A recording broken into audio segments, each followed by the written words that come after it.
तो मैं एक बार कल की क्लास डेफिनेट इंटीग्रेशन में ब्रीफ कर देता हूँ। तो डेफिनेट इंटीग्रेशन में हमने ये पढ़ा था कि किसी भी फंक्शन को अभी तक हम क्या कर रहे थे, सीधा इंटीग्रेट कर ले रहे थे। अब हम उसको किसी डेफिनेट लिमिट के बीच में इंटीग्रेट करेंगे, दैट इज ए से बी। ए से B F X G X का जो ज्योमेट्रिकल सिग्निफिकेंस होता है वो होता है algebraic sum of area of function F X and X axis between X equal to A से बी के बीच में। मतलब एक्स इक्वल टू ए से बी के बीच में इस फंक्शन का एल्जेब्रिक एरिया का सम निकालेंगे। ए से बी के बीच में इस फंक्शन का जो भी एरिया आएगा उस एरिया का एल्जेब्रिक सम लेंगे। एल्जेब्रिक सम का मतलब सपोज मान लो ए से बी के बीच में एरिया का कुछ पोर्शन नीचे आ रहा है, कुछ पोर्शन ऊपर आ रहा है। एल्जेब्रिक सम के हिसाब से करेंगे तो ये एरिया वैल्यू पॉजिटिव आएगी, ये एरिया वैल्यू नेगेटिव आएगी। बट चूंकि हम एल्जेब्रिक सम लेंगे तो दोनों एरिया वैल्यू हम क्या ले लेंगे, पॉजिटिव। समझ में आया? तो इसमें एरिया का ही सम होता है, बट वो जो एरिया का सम होता है वो हमेशा पॉजिटिव एरिया का सम होता है। अगर एरिया की वैल्यू नेगेटिव आ रही है तो उसको माइनस मल्टीप्लाई करके पॉजिटिव करके ऐड करेंगे, तो जो सम आएगा उसे हम ए से बी के बीच में एफ एक्स का इंटीग्रेशन कहेंगे। अच्छा, इंटीग्रेशन करने का पहला रूल जो हमने देखा था वो ये था कि एफ एक्स फंक्शन को जैसे हम नॉर्मली इंटीग्रेट करते हैं तो स्मॉल एफ एक्स का integration capital F X plus C आता है। अगर हम उसी में ए से बी के बीच में इंटीग्रेशन कर दें तो वो वैल्यू आ जाती है capital F B minus capital F ए।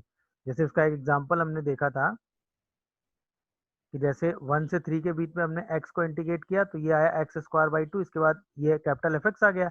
इसमें हमने 1 और 3 रख दिया, सबसे पहले 3 रखा तो 3 square by two minus 1 square by two, इसी को सिंप्लीफाई करके हमने आंसर लिख दिया था।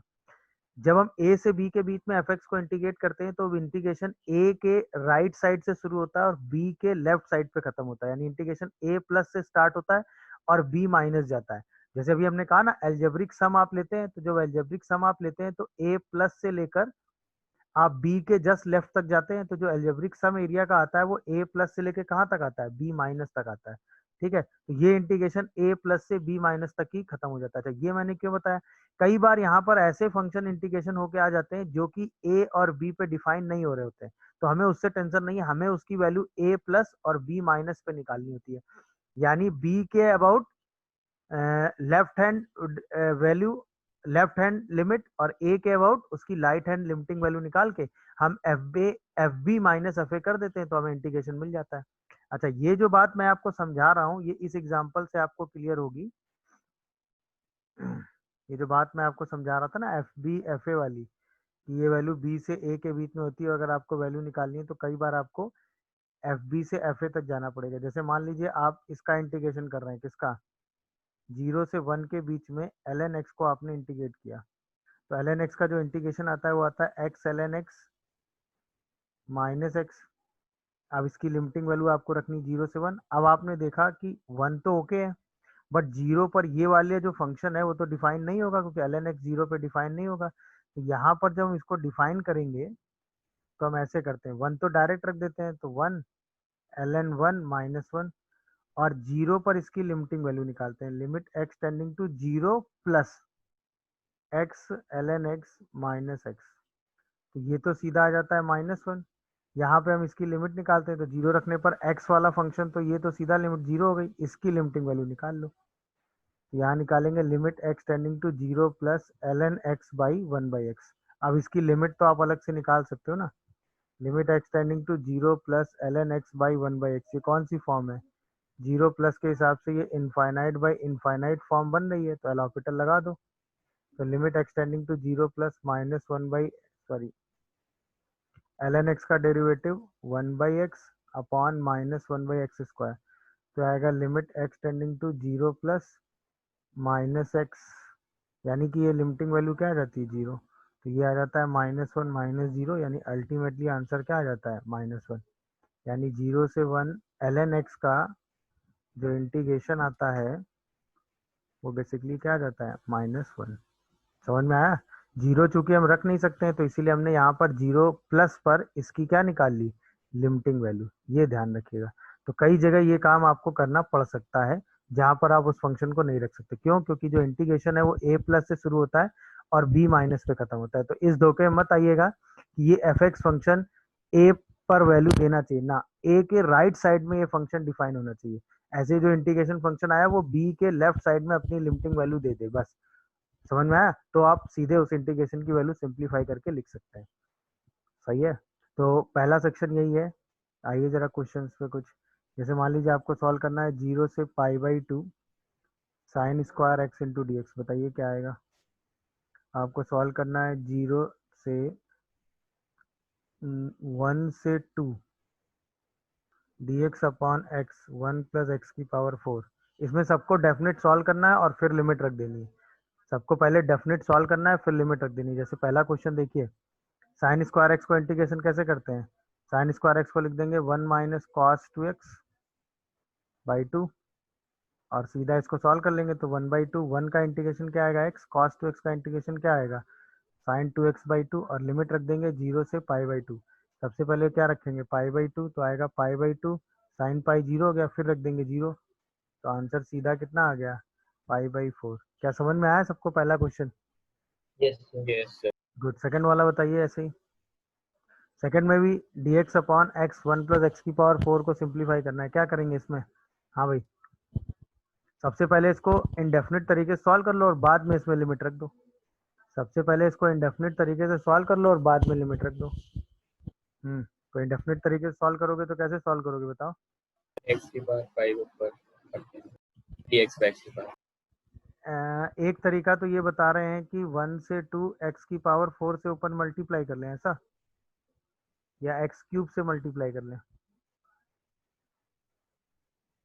एक तरीका तो ये हो सकता है कि आपने एक्स क्यूब से मल्टीप्लाई कर लिया, यहाँ आ गया एक्स की पावर 4 1 प्लस एक्स की पावर 4, फिर इसी 1 प्लस एक्स की पावर 4 को हमने टी ले लिया, सही है ना।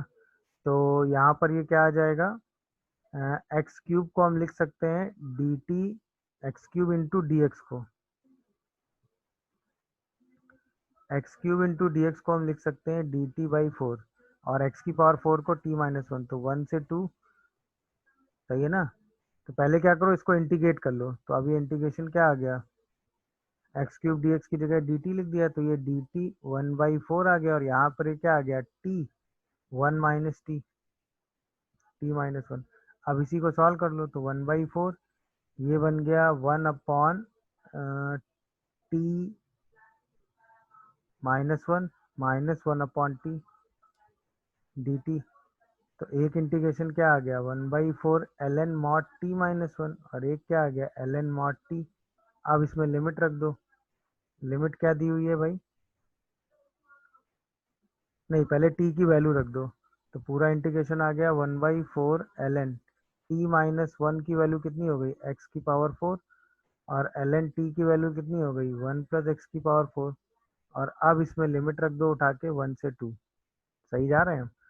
तो क्या होगा जब 2 रखेंगे पहले तो 1/4 4 ln 2 और माइनस ln 2, सही नहीं, माइनस ln 17, देखो जरा। Yes sir. और जब 1 रखेंगे तो क्या आएगा 0 1 और 1 ln 2, देखो भाई सही लिख रहा हूँ मैं। तो फाइनल आंसर इसका क्या आ रहा है 1/4 5 ln 2 माइनस ln 17, तो बेसिकली ln 32/17 1/4, ये फाइनल आंसर आ रहा है। देखो जरा सही कैलकुलेशन है कि नहीं है, सबका यही आया है।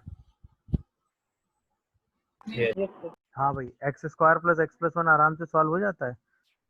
इसको आप लिख देंगे x प्लस 1/2 का होल स्क्वायर प्लस √3/2 का होल स्क्वायर, तो ये इंटीग्रेशन क्या आ जाता है 2/√3 tan इनवर्स 2x प्लस 1/√3, यही आता है ना। इसमें लिमिट रख दो 0 से 1, सबसे पहले 1 रखो तो आएगा 2/√3, जब 1 रखोगे तो 3/2, तो tan इनवर्स √3 हो जाएगा क्या ये देखो, और 0 रखोगे तो ये बन जाएगा tan इनवर्स 1/√3। अच्छा, tan इनवर्स √3 तो आपको पता ही होता है कितना होता है π/3, 1/√3 π/6 होता है, तो ये पूरी वैल्यू कितनी आ गई π/6 इंटू 2/√3। इसी को सिंप्लीफाई कर दो तो क्या आंसर π/3√3 आ रहा है देखो। Yes sir. समझ गए कि नहीं भाई? चलिए यस सर। एक और क्वेश्चन सॉल्व करिए, दैट इज 0 से infinite dx upon x square plus A square and x square plus B square. इसमें भी पहले आराम से इंटीग्रेशन सॉल्व करिए, इसके बाद ए स्क्वायर माइनस बी स्क्वायर का डिफरेंस आ जाएगा।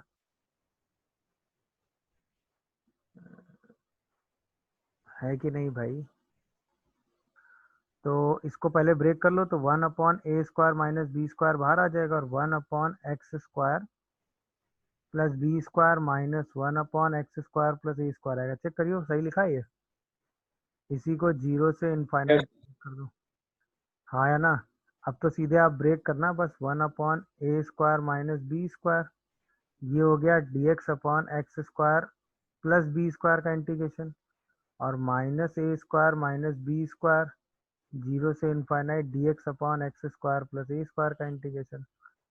तो ये हो गया सीधे क्या, 1/a² माइनस बी स्क्वायर, तो कॉमन करके बाहर कर लो, ये आ गया 1/b tan इनवर्स x/b, और लिमिट इसमें क्या रख देंगे 0 से इनफाइनाइट, ये आ जाएगा 1/a tan इनवर्स x/a, इसमें भी लिमिट क्या रख देंगे 0 से इनफाइनाइट। अब एक साथ भी रख सकते हैं, कोई दिक्कत नहीं है। जब इनफाइनाइट रखेंगे तो tan इनवर्स इनफाइनाइट क्या होता है, π/2 की तरफ।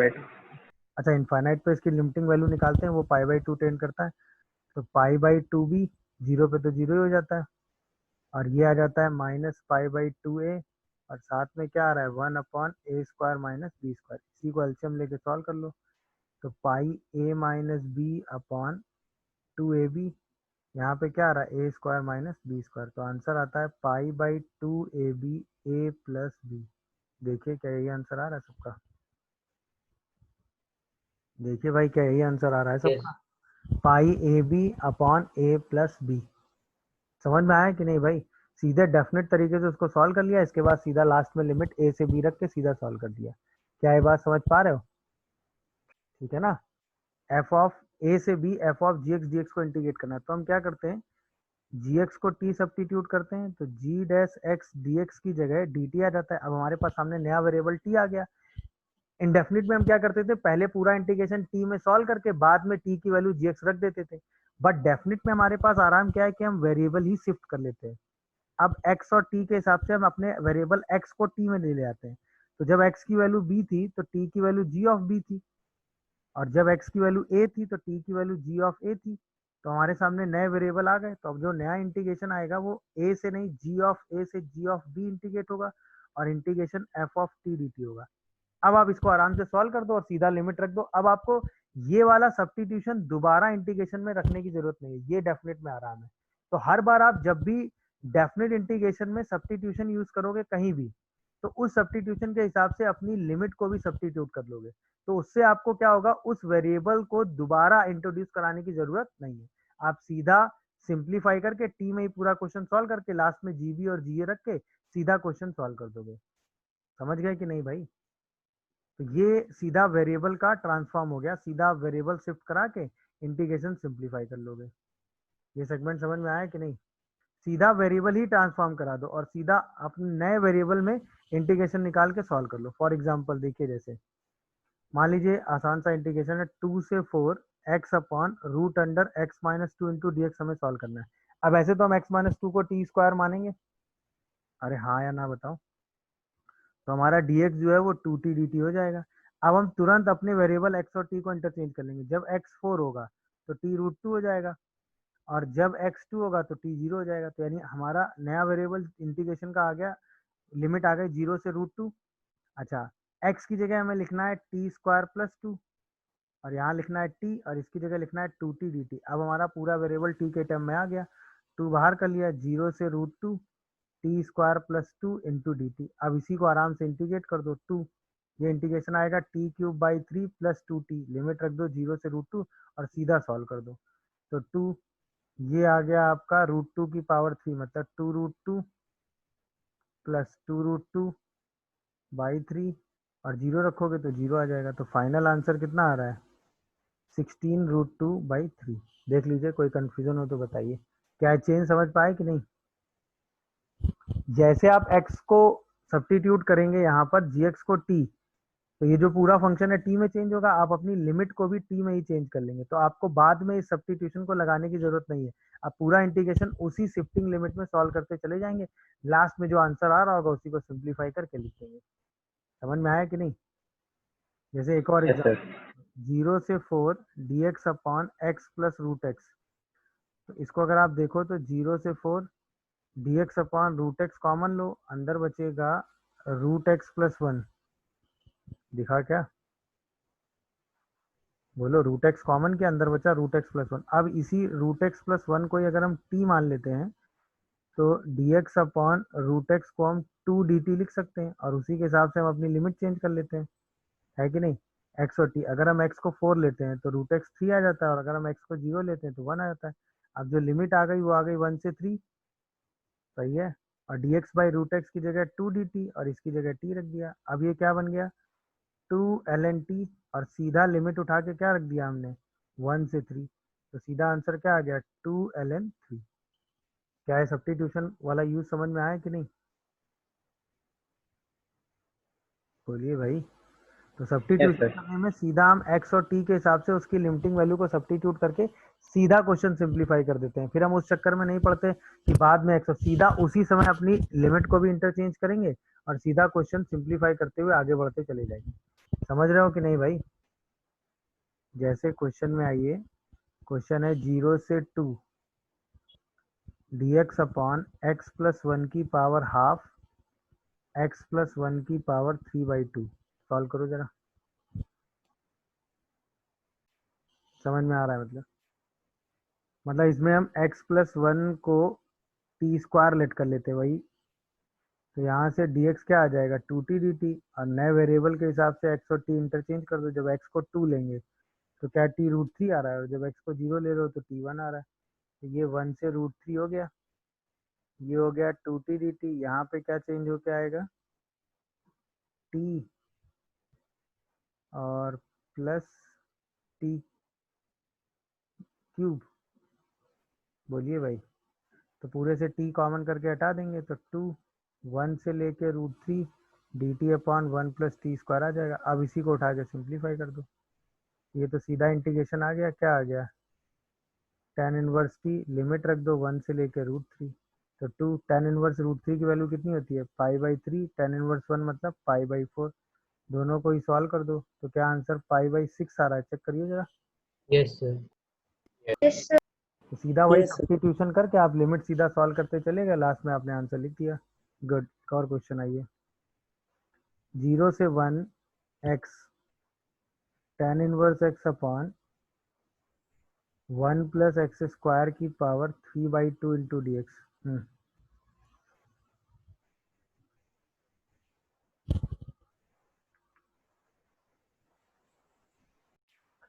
चलिए, तो देखने से पता चल रहा था कि हमें x को सब्स्टिट्यूट कर देना था tan थीटा, तो dx को रख देना था sec square theta d theta. अच्छा, लिमिट उसी हिसाब से चेंज कर लेते x और थीटा में। जब x को 1 लेते तो पाई/4 हो जाता, 0 लेते तो 0 हो जाता। तो लिमिट आ गई 0 से पाई/4। x की जगह आ गया tan theta, tan inverse theta की जगह आ गया theta, divided by 1 plus tan square theta की पावर 3/2, और साथ में sec square theta d theta. समझ रहे हो कि नहीं? तो ये हो गया 0 से लेके पाई/4। यहाँ पे बचा tan थीटा इंटू थीटा, एक सेक स्क्वायर थीटा ये रहा। यहाँ पे जब 1 प्लस सेक स्क्वायर थीटा अलग करोगे तो एक सेक थीटा अलग आएगा और एक सेक स्क्वायर थीटा अलग आ जाएगा, क्योंकि क्यूब आएगा ना। ये और ये कैंसिल हो जाएगा। सेक थीटा को लिख दो 1/cos थीटा। तो ये क्या, 0 से पाई/4 थीटा इंटू साइन थीटा आ जाएगा? हाँ या ना में जवाब। Yes sir.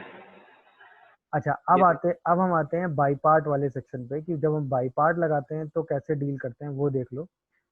जैसे, मतलब इसको तो अभी हम सॉल्व करेंगे। जैसे मान लो हम बाई पार्ट लगा रहे हो, ए से बी लिमिट हो, यहाँ पर एक फंक्शन एफ एक्स और यहाँ पर एक फंक्शन जी एक्स और इंटू डी एक्स हो।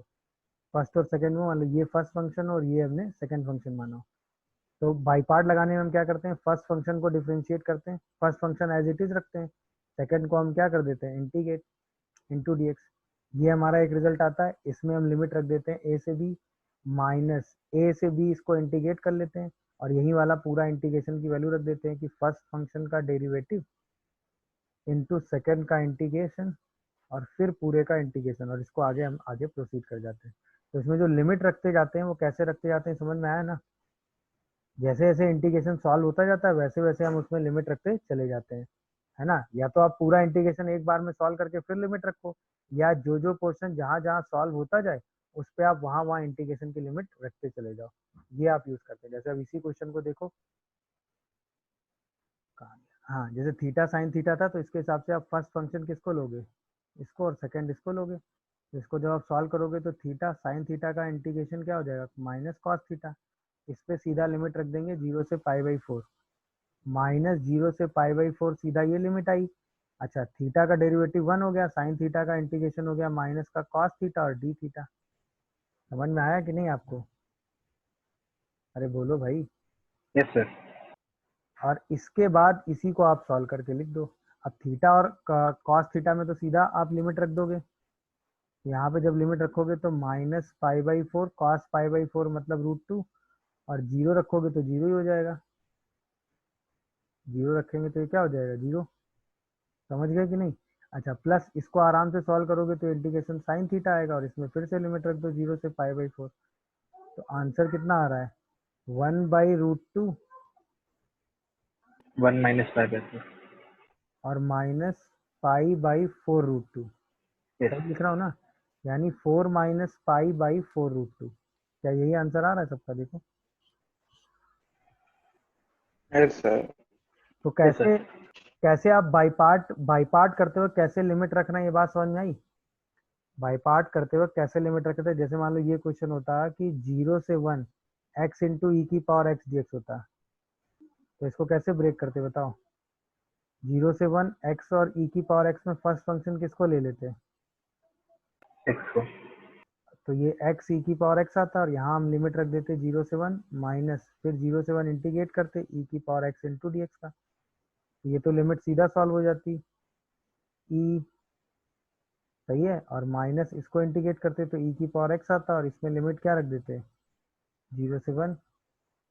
बोलो भाई। तो ये आया था ई माइनस, जब 1 रखते तो ई, हाँ या ना, और 0 रखते तो ई की पावर 0 1, तो अल्टीमेटली आंसर 1 आ जाता कि नहीं?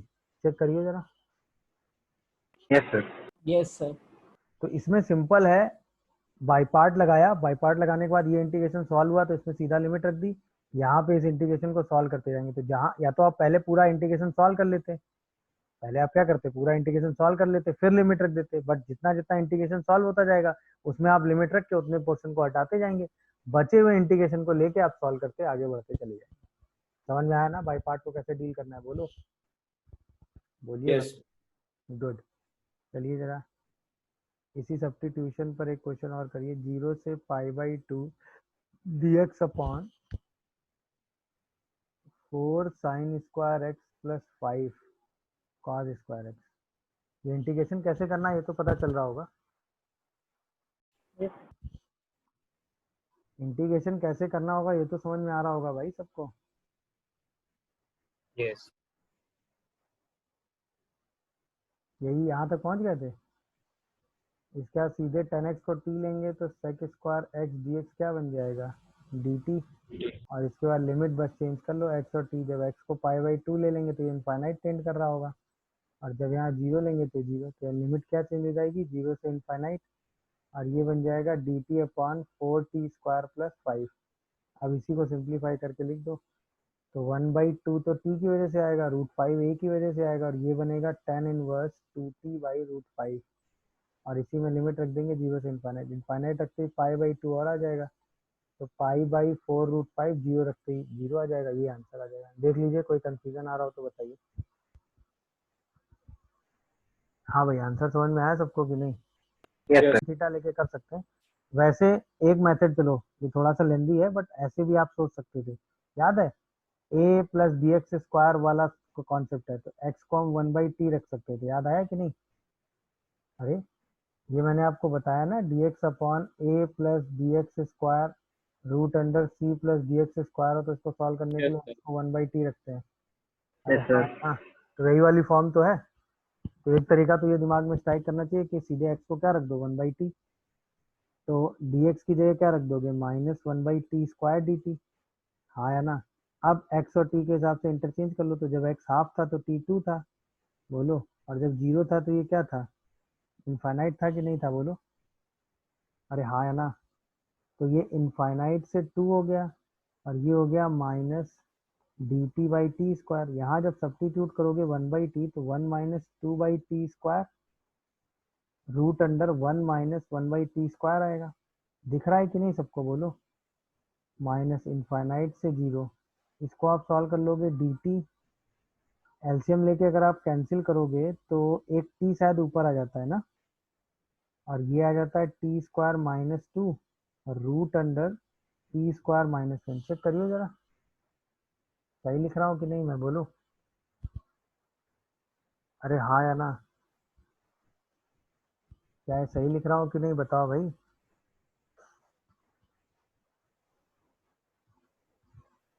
Yes sir. यस सही है। लिमिट में 2 आएगा। सॉरी, यहाँ लिमिट में 2 आएगा, ठीक है ना। अच्छा, इसको सॉल्व करने के लिए फिर हम क्या करते हैं, t² - 1 को k² ले लेते हैं। तो t dt की जगह हम क्या लिख देते हैं, k dk। अच्छा, फिर से हमें लिमिट को इंटरचेंज करना पड़ेगा t से k में। अच्छा, जब हम t को 2 लेंगे तो 4 - 1, तो k की वैल्यू √3 आएगी, और जब t को इनफाइनाइट लेंगे तो इनफाइनाइट ही बना रहेगा। अब जो लिमिट हो जाएगी वो हो जाएगी इनफाइनाइट से लेकर √3 k dk।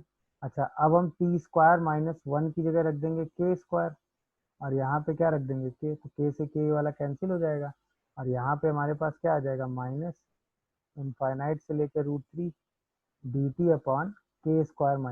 अब सॉरी, dk/k²-1। इसको तो हम आराम से सॉल्व कर लेंगे ना, -1/2 ln mod k-1/k+1। और इसी में हम लिमिट क्या रख देंगे, इनफाइनाइट से लेके √3। जब हम √3 रखेंगे तो क्या आ जाएगा, -1/2 ln mod √3-1/√3+1। अरे हाँ या ना में जवाब दो। और जब इनफाइनाइट रख देंगे तो इनफाइनाइट पे इसकी लिमिटिंग वैल्यू 1 आएगी, तो वो 0 हो जाएगा। तो फाइनल आंसर हमारे पास ये निकल के आ जाएगा। क्या ये बात सबको समझ में आ रही है, ये बताओ। Yes sir. सही है। क्या ये बात सबको समझ में आ रही है भाई, कोई कंफ्यूजन किसी को आ यस रहा हो तो सर। बताओ। क्योंकि यहाँ पर क्या है, a² - x² का रोल आ रहा है, तो हम x को a sin थीटा रख सकते हैं कि नहीं। तो बस हम यही रख देते हैं, x को क्या रख देते हैं, sin थीटा। तो dx को क्या रख दोगे, बोलो। cos theta. cos theta d theta. अच्छा, उसी हिसाब से हम सब्स्टिट्यूशन अपने चेंज कर लेंगे। तो जब x को हाफ लेंगे तो ये π/6 हो जाएगा, 0 लेंगे तो 0 हो जाएगा। अब ये आ गया 0 से π/6। अच्छा, यहाँ आ गया cos थीटा d थीटा, यहाँ पे आ गया 1 - 2 sin² थीटा, यस सर। और यहाँ पर आ गया 1 - sin² थीटा, मतलब cos theta. cos theta cancel हो गया। अच्छा, ये बन गया 0 से π/2, ये cos2 थीटा का फॉर्मूला बन गया, तो ये sec2 थीटा का फॉर्मूला बन गया। हाँ या ना। अब sec2 थीटा का इंटीग्रेशन तो हमें पता होता है ना, क्या होता है, ln mod sec x ln mod, क्या होता है, sec2 theta +1 tan 2 theta. 2 theta की वजह से 1/2 बाहर कर लिया, और इसी में हमने लिमिट लगा दी 0 से π/4। अब सारी वैल्यूज उठा के, 5/6 ln सॉरी 0 से π/6 था। अब सारी वैल्यूज उठा के रख दीजिए, तो क्या आएगा, 1/2 ln mod sec π/3 मतलब 1/2, और 10 π/3 मतलब √3, तो 1 + √3/2 आ रहा है क्या, चेक करिए का मॉड। ये आंसर आ रहा है, नहीं आ रहा है क्या, सही है ना ये आंसर। यहाँ भी ये भी आंसर वही आ रहा है, 1 + √3 से ऊपर नीचे मल्टीप्लाई करोगे तो घूम के यही आ जाएगा। तो दोनों आंसर में कोई डिफरेंस नहीं, बट ये थोड़ा कैलकुलेशन बचा लेगा आपका, अगर आप स्मार्टली थोड़ा डील करेंगे, सब्स्टिट्यूशन साइन थीटा यूज कर लेंगे, जो कि आराम से सर आप। वहाँ 1 + 2 √3 है कहाँ पे, सर, आंसर में है नहीं। 1 + 2 √3, अच्छा √3 आएगा ना यहाँ पे, इसकी वैल्यू क्या आएगी, π/3 मतलब √3। एलसीएम लेंगे तो ये 1 + 2 √3 आएगा। अब ठीक है।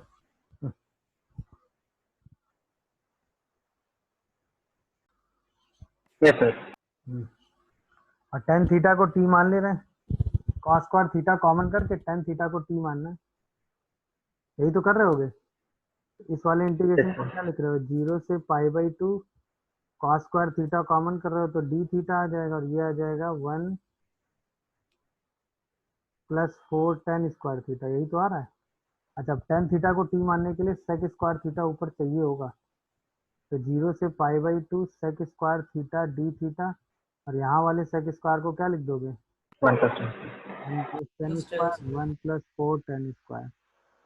अब आप सीधा क्या ले लो, सीधा tan थीटा को ही क्या ले लो, t ले लो, तो sec square theta d theta सीधा क्या हो जाएगा, dt, और इसी के हिसाब से लिमिट चेंज कर दो।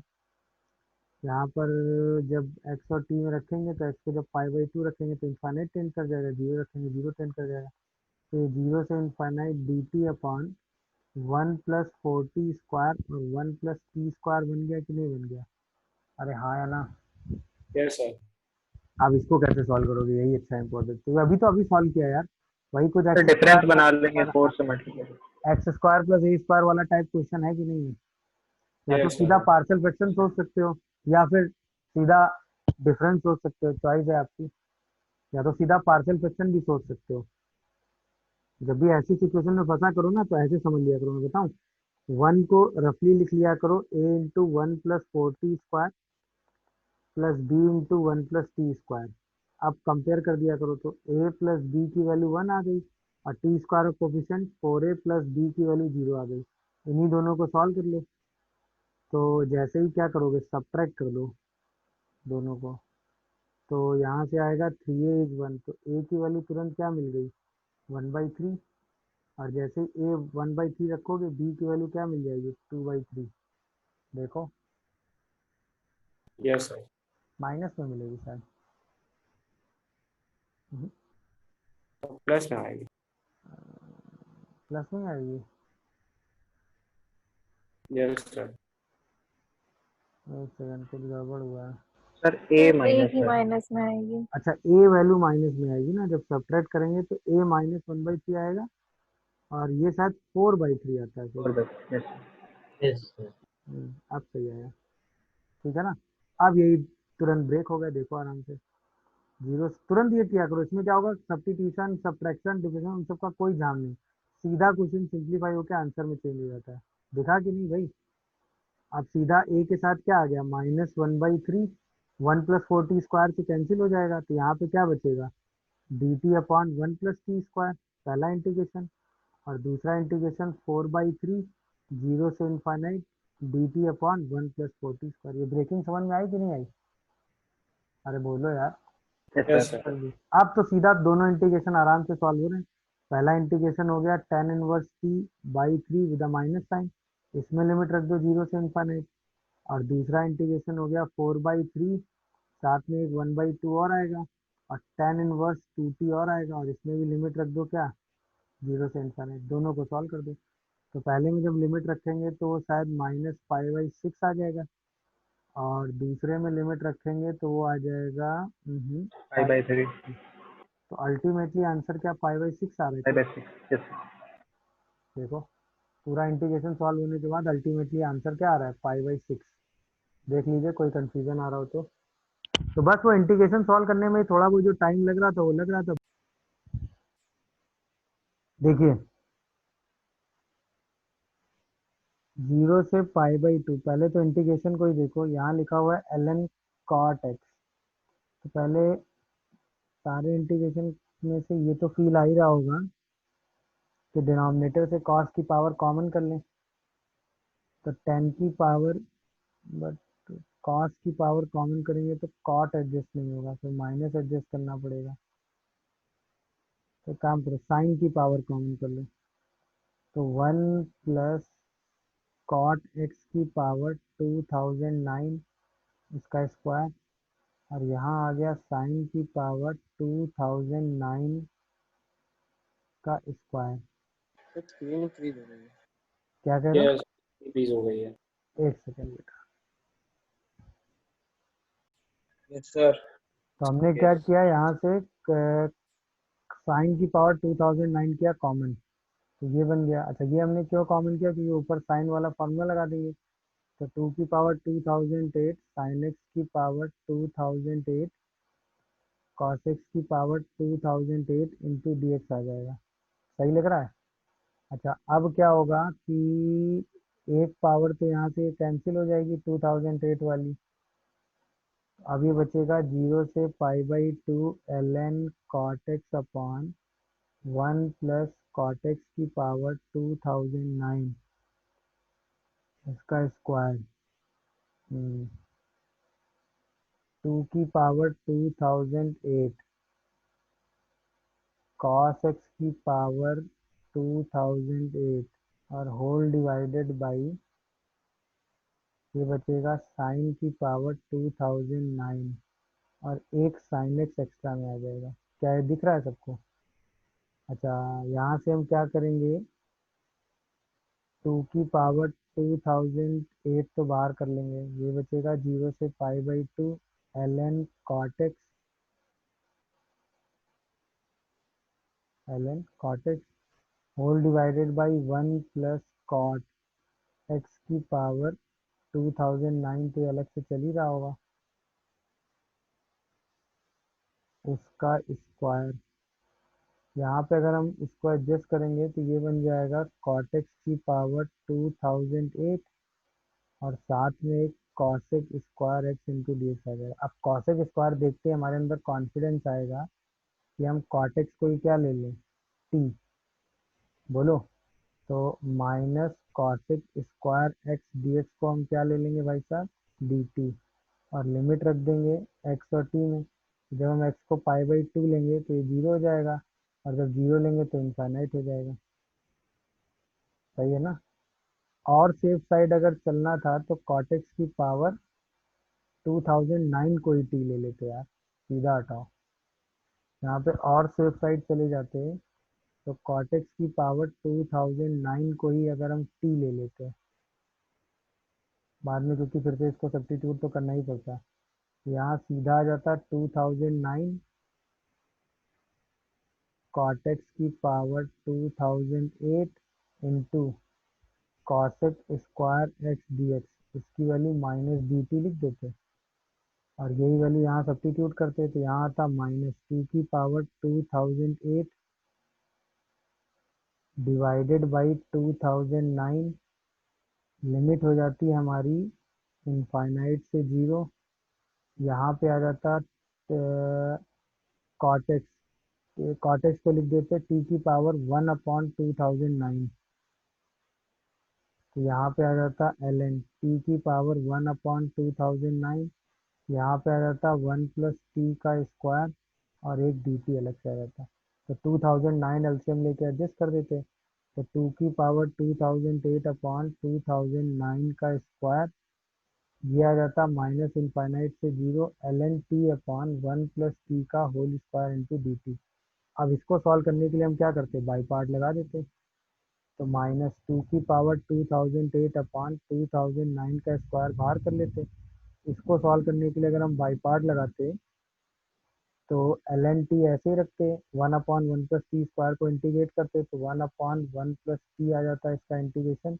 इसमें लिमिट रख देते इनफाइनाइट से 0, माइनस माइनस माइनस प्लस हो जाता, ln टी टी हो जाता, 1 प्लस टी हो जाता और साथ में डी टी हो जाता और इनफाइनाइट से 0 ये वाला इंटीग्रेशन अलग हो जाता।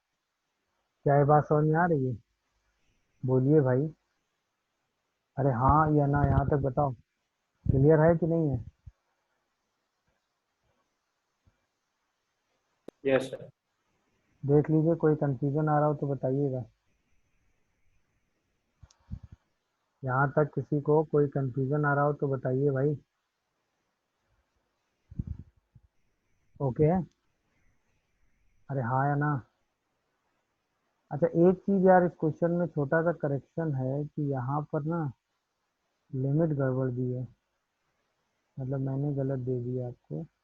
यहाँ लिमिट π/4 होनी चाहिए, यहाँ लिमिट क्या होनी चाहिए, π/4, वरना ये लास्ट में इंटीग्रेशन डिफाइन नहीं होगा।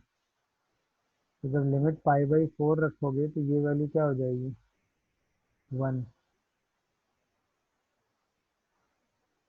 ये 1 हो जाएगी, ये भी 1 हो जाएगा और ये लिमिट क्या हो जाएगी 1, ये लिमिट क्या हो जाएगी 1।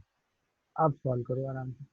तो जैसे आप यहाँ पे 1 रखोगे, ln1 0, इनफाइनाइट रखोगे तो 1/इनफाइनाइट 0, तो ये तो पूरा ही 0 होके खत्म हो जाएगा। इसी को सॉल्व कर दीजिए। तो -2 की पावर 2008 अपॉन 2009 का स्क्वायर आएगा। इसको आप आराम से इंटीग्रेट करेंगे तो इनफाइनाइट से 1, ये तो आराम से ब्रेक होता है ना, 1/t माइनस 1/t+1 में, और साथ में क्या आ जाता है dt। इसको सॉल्व कर दीजिए। तो -2 की पावर 2008 अपॉन 2009 का स्क्वायर, ये इंटीग्रेशन आ जाएगा ln t/t+1, और इसमें लिमिट रख देंगे इनफाइनाइट से 1। तो जैसे आप 1 रखोगे तो ln1/2, ये आ जाएगा -2 की पावर 2008 अपॉन 2009 का स्क्वायर, ये आ जाएगा ln½ और इनफाइनाइट पे 1 आ जाएगा। तो अल्टीमेटली आंसर आएगा 2 की पावर 2008 ln2 डिवाइडेड बाई 2009 का होल स्क्वायर। कंपेयर कर दीजिएगा, फाइनल आंसर मिल जाएगा। समझ रहे हो कि नहीं भाई? a की पावर b ln a/c से कंपेयर कर दीजिएगा, फाइनल आंसर आपको मिल जाएगा सॉल्व में। क्या ये बात सबको समझ में आ रही है भाई?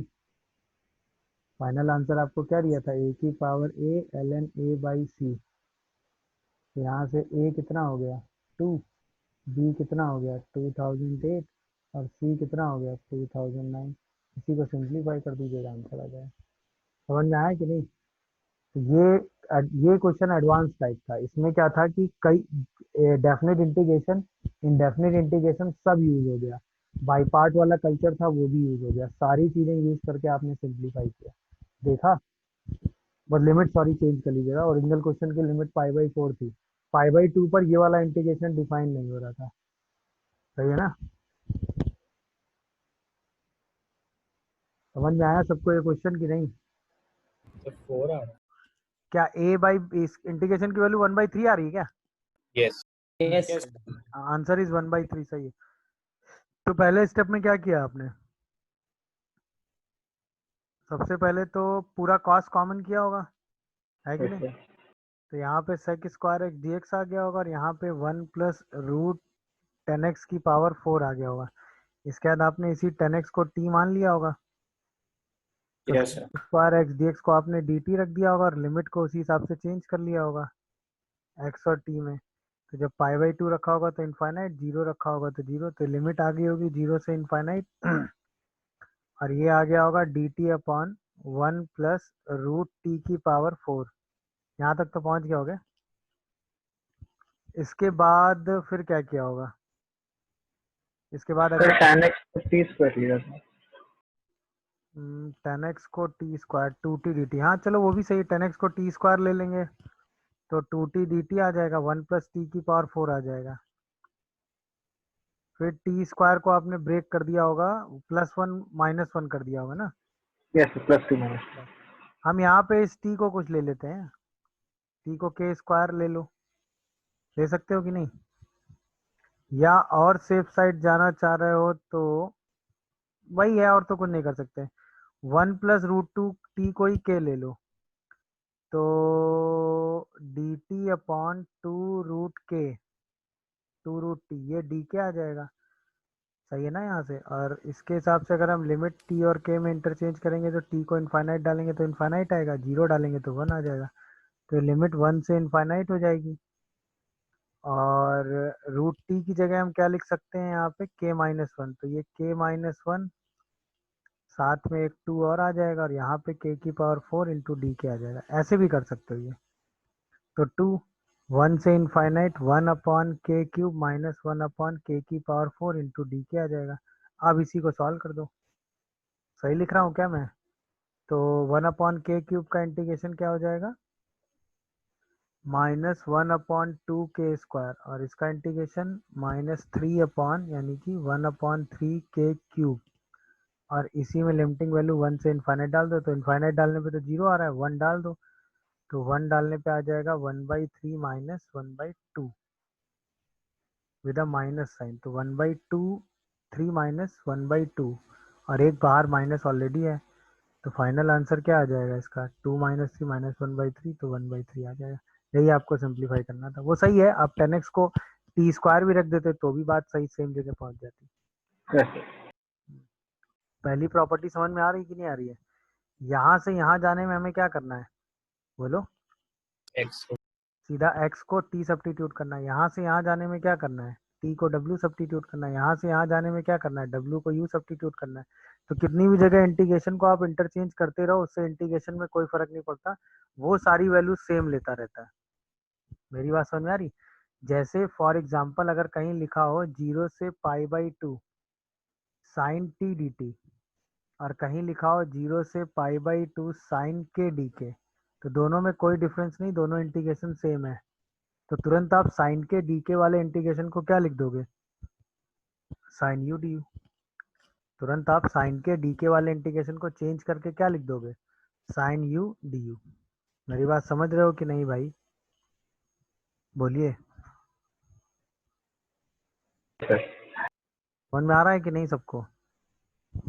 yes जैसे अगर मैं आपसे क्वेश्चन करूं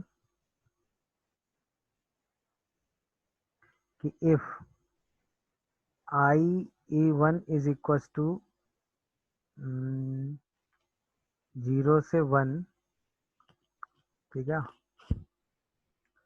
F x D x and i2 equal to 0 से 1 एक्स क्यूब एफ एक्स की power 4 d x, find i1 by i2। i1 जो है वो है 0 से 1 और i2 जो है वो है x cube F of x की पावर 4 डी एक्स 0 से 1। तो i1 बाई i2 कितना होगा? ये क्वेश्चन आया। अभी देखिए पहली प्रॉपर्टी से सीधा हो गया कि नहीं? अगर आप i2 को ध्यान दोगे तो i2 क्या है? 0 से 1 x cube into F of x की पावर 4 इंटू डी एक्स। तुरंत आप एक्स की पावर 4 को क्या ले लोगे? t। तो x cube into D x को आप डी टी बाई 4 सब्स्टिट्यूट कर दोगे कि नहीं? और वहां से तुरंत x और t में लिमिट चेंज कर लोगे। दिख रहा है कि नहीं सबको? तो ये इंटीग्रेशन आ जाएगा 0 से 1 F of T D T. तुरंत आप इसको इंटरचेंज करके लिख सकते हो 1/4 0 से 1 एफ एक्स डी एक्स। तो क्या ये इंटीग्रेशन i1/4 आ गया? तो इसका मतलब i2 की वैल्यू कितनी आ गई? i1/4। तो i1/i2 तुरंत कितना मिल गया आपको? 4. समझ में आया कि नहीं? ये इस टाइप की सिचुएशन में इंटीग्रेशंस के यूज होते हैं। पहली प्रॉपर्टी समझ में आई कि नहीं आई? आप किसी इंटीग्रेशन में सब्स्टिट्यूशन लगा के वही वाला इंटीग्रेशन जनरेट कर ले जाते हैं सेम लिमिट में, और फिर उसी इंटीग्रेशन को आप i1 लिख के सीधा रेशियो निकाल देते हैं। तो कई बार रेशियो वाली सिचुएशंस में ये वाली प्रॉपर्टी यूज करके आप i1 और i2 को इंटरचेंज करते हैं। समझ में आया कि नहीं? तो पहली प्रॉपर्टी क्या होती है? वेरिएबल को आप कितनी बार भी इंटरचेंज करते रहो, उससे इंटीग्रेशन की रिप्रेजेंटेशन में कोई फर्क नहीं पड़ता, वो सेम वैसा ही लिखा होता है। समझ में आया कि नहीं भाई? Yes, sir. सेकंड प्रॉपर्टी की बात करते हैं, सॉरी। सेकंड प्रॉपर्टी में क्या होता है कि जैसे आपने पढ़ा कि इफ a से b F x D x को आप इंटीग्रेट करते हैं, और अगर आप अपनी लिमिट इंटरचेंज कर दें तो ये b से a F x D x हो जाता है। मतलब अगर हमें इंटीग्रेशन में माइनस कॉमन करना है तो अपनी लिमिट को हमें इंटरचेंज कर देना है, या अगर इंटीग्रेशन से माइनस हटाना है तो लिमिट को इंटरचेंज कर देना है, तो इंटीग्रेशन से माइनस हट जाता है। दिख रहा है कि नहीं भाई? अब ये तो आसान सी चीज़ है ही भाई। अगर मैं आपसे कहूँ कि F x D X A से बी इंटीग्रेट करके आप इसकी value F B minus F of A लिख रहे हो, माइनस कॉमन कर लो तो इसकी वैल्यू आप f of a minus F of b लिखने लगोगे। इसका मतलब क्या हो जाएगा? बी से a f x D x का इंटीग्रेशन। तो बात तो वही हो गई ना सेम। मेरी बात समझ रहे हो? तो जब भी इंटीग्रेशन में से माइनस साइन कॉमन आएगा तो माइनस हटाने के लिए आप लिमिट को क्या कर दोगे? इंटरचेंज। तो उससे इंटीग्रेशन की वैल्यू सेम आ जाएगी। क्लियर हो रहा है कि नहीं भाई? चलिए, थर्ड सबसे इंपॉर्टेंट रिजल्ट है।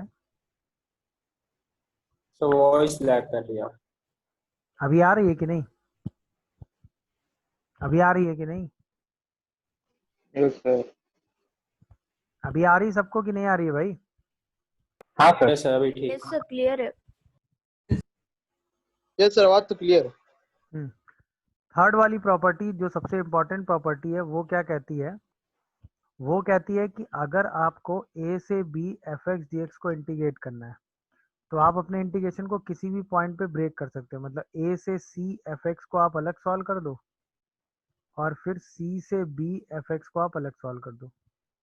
जनरली ये काम हम तब करते हैं जैसे कोई फंक्शन ऐसा हो, जनरली ये काम मतलब ऐसा कोई जरूरी नहीं है ना, बट हम ऐसा कहेंगे कि if fx is discontinuous at x equals to c, तो हम ये यूज कर सकते हैं। समझ में आया? मतलब ऐसा कोई जरूरी नहीं है कि c पर डिसकंटिन्यूअस हो हम तभी ऐसा यूज करेंगे, मैं ये नहीं कह रहा हूँ। बट अगर इफ x पर ये डिसकंटिन्यूअस है तो हम this result can be use, तो हम दिस ये वाला जो रिजल्ट है वो यूज कर सकते हैं। बट ये कहीं लॉजिकली मैं नहीं बोल रहा हूँ कि ये प्रॉपर्टी आप केवल तभी यूज करेंगे जब ये सी पर डिसकंटिन्यूअस होगा, बट ये प्रॉपर्टी वहां जरूर यूज करेंगे जहां पर फंक्शन सी पर क्या होगा, डिसकंटिन्यूअस। तो अगर आपका फंक्शन सी पर डिसकंटिन्यूअस है और आपको ए से B F x D x को सॉल्व करना है और ये सी ए से बी के बीच में ही है, तो आप सिंपल काम क्या करेंगे, पहले ए प्लस बी से सी माइनस तक जाएंगे और फिर अगला इंटीग्रेशन सी प्लस से कहाँ तक जाएंगे, बी माइनस तक। यही तो आप ब्रेक करके लिखते हैं, तो ये पूरा इंटीग्रेशन ए से सी से बी में ब्रेक हो जाएगा। मेरी बात समझ में आ रही है? अच्छा, ये भी कोई लॉजिकली जरूरी नहीं है कि जो पॉइंट सी है वो ए और बी के बीच में होना चाहिए। इस प्रॉपर्टी में ऐसा भी कोई जरूरी नहीं है कि ये ए से बी के बीच में होना चाहिए। मतलब इंटीग्रेशन को आप ब्रेक करके लिख सकते हो। भाई आपने पढ़ा है ना, डेफिनेट इंटीग्रेशन जो होता है वो एरिया को रिप्रेजेंट करता है। ए से बी के बीच में एरिया के अलजेब्रिक सम को, तो ए से सी के बीच के एरिया का अलजेब्रिक सम ले लो, सी से बी के बीच के एरिया का अलजेब्रिक सम ले लो, तो आपको टोटल एरिया हमेशा मिलता रहेगा। मेरी बात समझ रहे हो कि नहीं भाई? हाँ है ना। जैसे आपने कहा कि ये है ए बी, बीच में कोई पॉइंट सी मिल गया तो ए से सी का एरिया अलजेब्रिक सम ले लिया, सी से बी का एरिया का अलजेब्रिक सम ले लिया, तो टोटल एरिया का अलजेब्रिक सम क्या हो गया, ए से बी के बीच के एरिया का तो अलजेब्रिक सम आया। तो इंटीग्रेशन हम दो पार्ट में ब्रेक कर ही सकते हैं, कर सकते हैं कि नहीं कर सकते हैं? अब लॉजिकली ऐसा जरूरी नहीं है ना कि ये जो सी पॉइंट आप ले रहे हो ये ए और बी के बीच में ही ले रहे हो। सपोज ये ए बी है, ये सी ले लिया, अब हमें ए से बी के बीच का एरिया निकालना है, तो पहले ए से सी के बीच का एरिया निकालो और फिर माइनस टाइम्स ये वाला एरिया अपने आप ऑटोमेटिकली डायरेक्शन क्या हो जाएगा, भाई हम तो क्या करेंगे, बी सी से बी करेंगे ना, तो माइनस ऑटोमेटिकली कॉमन होके बी से सी हो जाएगा, तो ये वाले वैल्यू निगेटिव आ जाएगी, तो ऑटोमेटिकली वो माइनस होके रिमेनिंग एरिया दे देगा। तो वो सब चीजें ऑटोमेटिकली एडजस्टेड है, आप उसको ब्रेक करके कैसे भी लिख सकते हो, उससे कोई फर्क नहीं पड़ रहा है। क्या ये प्रॉपर्टी समझ में आ रही? बट अगर ए से बी के बीच में फंक्शन किसी पॉइंट पे डिसकंटिन्यूअस है तो ऑब्वियसली सी पर तो वैल्यू नहीं डिफाइन हो रही होगी ना, क्योंकि सी प्लस सी माइनस और सी तीनों वैल्यू अलग अलग आ रही हैं। तब आप डेफिनेटली सी पॉइंट पे अपने फंक्शन को क्या करोगे, ब्रेक करोगे। सही है एक। Yes, sir.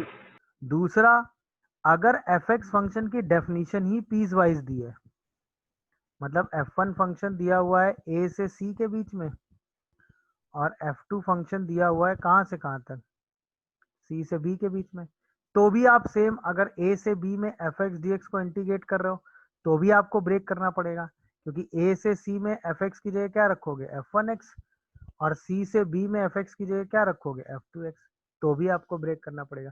तो ऐसी दो सिचुएशन में तो ये प्रॉपर्टी आप लगाएंगे ही, जहाँ पे पीस वाइज फंक्शन होगा वहां पे तो ये ब्रेकिंग होगी, जहाँ पे कोई फंक्शन किसी पॉइंट पे आपको दिख रहा है डिसकंटिन्यूअस है तो वहां पर ये ब्रेकिंग होगी होगी। बट इन जनरल भी आप चाहते हैं कि किसी फंक्शन को ब्रेक करके ही सॉल्व करें, ब्रेक करके ही आप उसका इंटीग्रेशन निकालें, तो वो ब्रेकिंग भी आप ले सकते हैं। मेरी बात समझ रहे हो कि नहीं भाई? क्लियर है? जैसे एग्जाम्पल Yes, वाइज sir. अगर हम देखें, 0 से 2 box of x D x आपने सॉल्व करना है, तो बॉक्स ऑफ एक्स तुरंत आपको दिखा 1 पे डिसकंटिन्यूअस होता है, तो 0 से 1 बॉक्स ऑफ एक्स अलग कर दो और 1 से 2 बॉक्स ऑफ एक्स अलग कर दो और इसी को सिंप्लीफाई कर लो। दिखा क्या?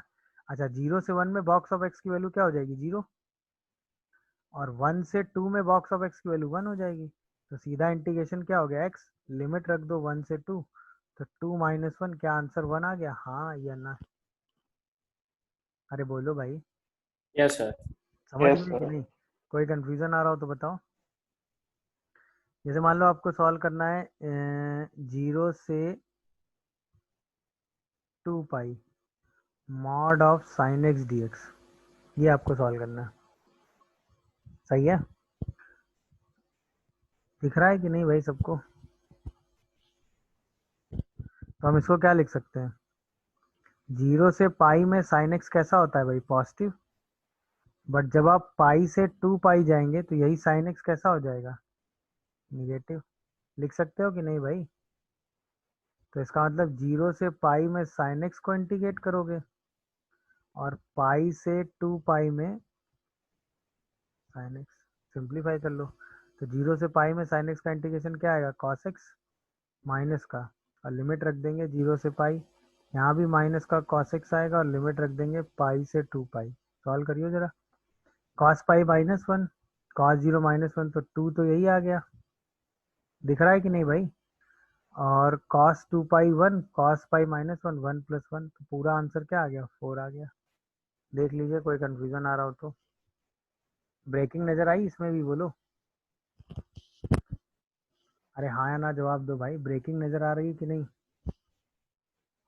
Yes, sir. Yes, sir. आपको फंक्शन को रीजन वाइज क्या करना पड़ेगा, ब्रेक।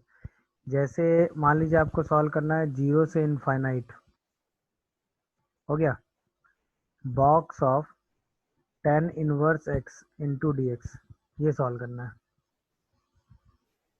सही है, तुरंत हमने रफली 0 से आगे tan इनवर्स को देखा,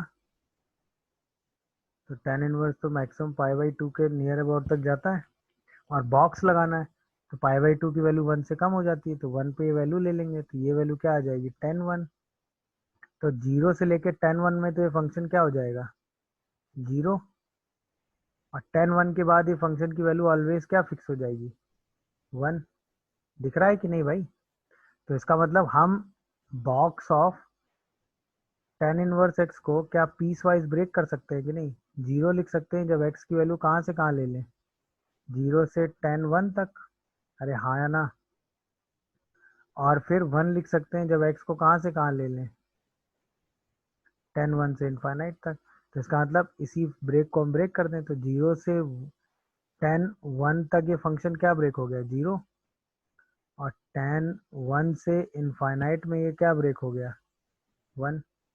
दिख रहा है कि नहीं सबको भाई? अरे हाँ या ना? Yes, sir. सही है, तो इनफाइनाइट की जगह किसी रीजन तक ले लेते हैं, चलो 0 से 10 तक ले लेते हैं, इनफाइनाइट तक में तो अनबाउंडेड हो जाएगा, तो हमें 10 तक जाना है, तो 0 से 10 ले लो, तो सीधा इसी को सॉल्व कर दो, तो ये x आ गया, लिमिट रख दो यहाँ पे 10 1 से 10 तक, सीधा सिंप्लीफाई कर दो, तो क्या आंसर 10 - 10 1 आ जाएगा। दिख रहा है कि नहीं सबको, बताओ। Yes, sir. तो आप ऐसे अपने फंक्शन को जहाँ पे डिसकंटिन्यूटी आ रही है, जहाँ पे पीस वाइज ब्रेक हो रहा है, वहाँ पे आप इसको ब्रेक करके सिंप्लीफाई करके सॉल्व कर सकते हो। जैसे ये क्वेश्चन था 0 से 2 box of x² into D x. अब तुरंत आप अपने दिमाग में जाओगे कि x² की जो वैल्यू होगी, अगर x 0 से 2 जा रहा है तो x² 0 से 4 जाएगा, और बॉक्स के हिसाब से कहाँ कहाँ ब्रेक होगा, जब x² 1 होगा, जब x² 2 होगा, जब x² 3 होगा, यानी ब्रेकिंग कहाँ कहाँ होगी, 1 पे, √2 पे, √3 पे, क्योंकि जब x² 4 होगा तो 2 खत्म हो जाएगा। अब आओ, तो पहला ब्रेकिंग 0 से 1 हो गया, तो 0 से 1 में अगर x को लेंगे तो x² भी 0 से 1 ही होगा, तो ये 0 हो जाएगा। फिर अगली बार 1 से लेके √2 लेंगे तो ये 1 से लेके 2 हो जाएगा। अगली बार √2 से √3 लेंगे तो ये 2 से 3 हो जाएगा, तो 2 आ जाएगा। और अगली बार इसको √3 से कितना लेंगे, 2, तो ये कितना आ जाएगा, 3। अब आप सीधा पीस वाइज ब्रेक करके सॉल्व कर दीजिए। तो पहला इंटीग्रेशन क्या हो गया, x मतलब √2 - 1, दूसरा इंटीग्रेशन 2 √3 - √2, तीसरा हो गया 3 2 - √3। समझ में आ रहा है इंटीग्रेशन कैसे हो रहा है भाई? Yes, sir. तो पूरा आंसर क्या आएगा, -2 √2, 3 × 2 6, 6 - 1 5, -2 √2 मतलब -√2 एंड -√3। देखिए ये आंसर आ गया। Yes, sir. अरे हाँ या ना बोलो भाई। Yes, sir. किसी को कोई कंफ्यूजन आ रहा हो तो बताए। क्या ये बात समझ में आ रही है भाई, कैसे ब्रेक हो रहा है ये? तो अब इस तरह की जो भी सिचुएशन पीस वाइज आपको दी जाएंगी वो आप ब्रेक करके सॉल्व कर लेंगे कि नहीं, बताओ। Yes, sir.